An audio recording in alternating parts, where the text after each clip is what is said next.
Harvey was upgraded to a tropical storm late Wednesday, with maximum sustained winds of 40 miles per hour with higher gusts, the National Weather Center said. The storm was moving northwest at 2 miles per hour and was expected to hit the mid-Texas coast late Friday or early Saturday as a Category 1 hurricane, with 75 miles per hour winds. Harvey is expected to bring heavy rain to southern Louisiana this weekend after making landfall in Texas. Baton Rouge and Lafayette are expected to see an average of 6 to 10 inches of rain between late Friday and Tuesday, though those averages could double in some localized areas, meteorologists warned.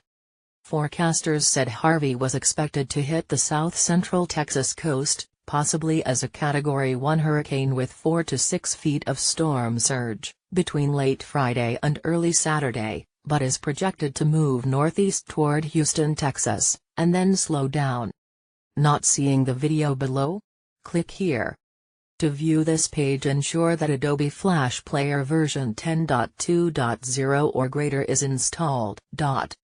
While Harvey lingers in Texas, the storm could dump 10 to 15 inches, even 20 inches, on Houston, other parts of southeast Texas and southwest Louisiana, leaving Baton Rouge, Lafayette and other parts of South Louisiana to get saturated under the storm's eastern side, the National Weather Service's forecast says.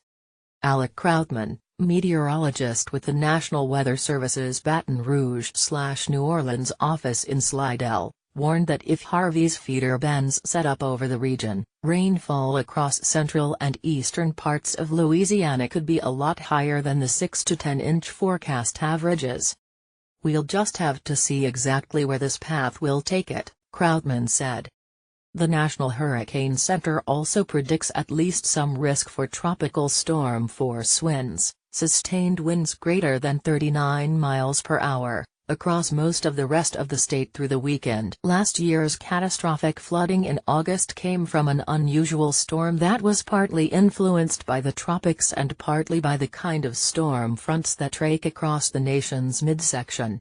It didn't even rate a name but packed intense and at times record-breaking rainfall that surpassed 20 inches, forecasters have said.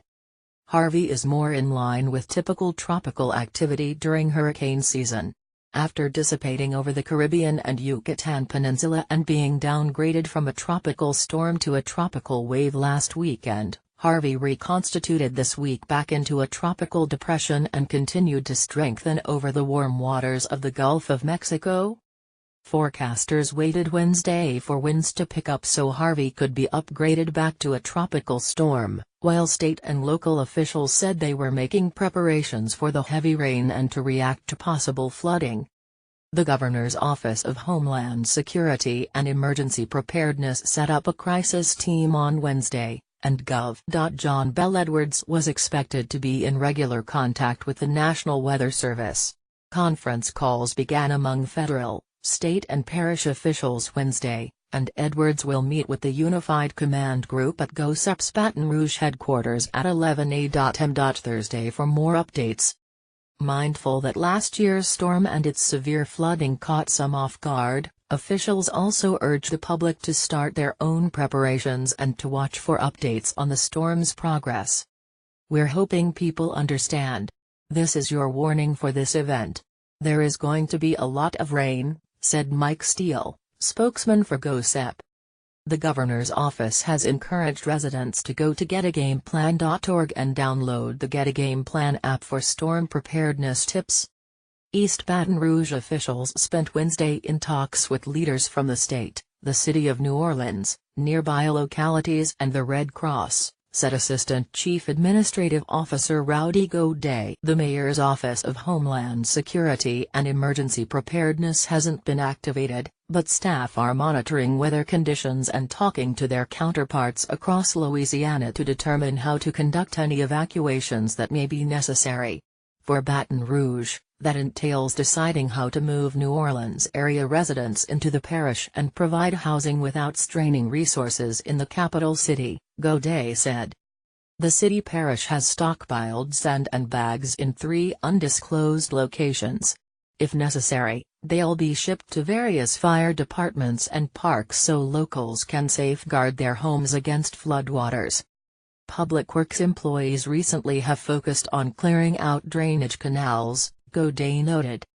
In Lafayette, the city parish government has been making preparations for the past several days and is gathering information from multi-agency conference calls and other sources to share with the parish's first responders, an emergency official said.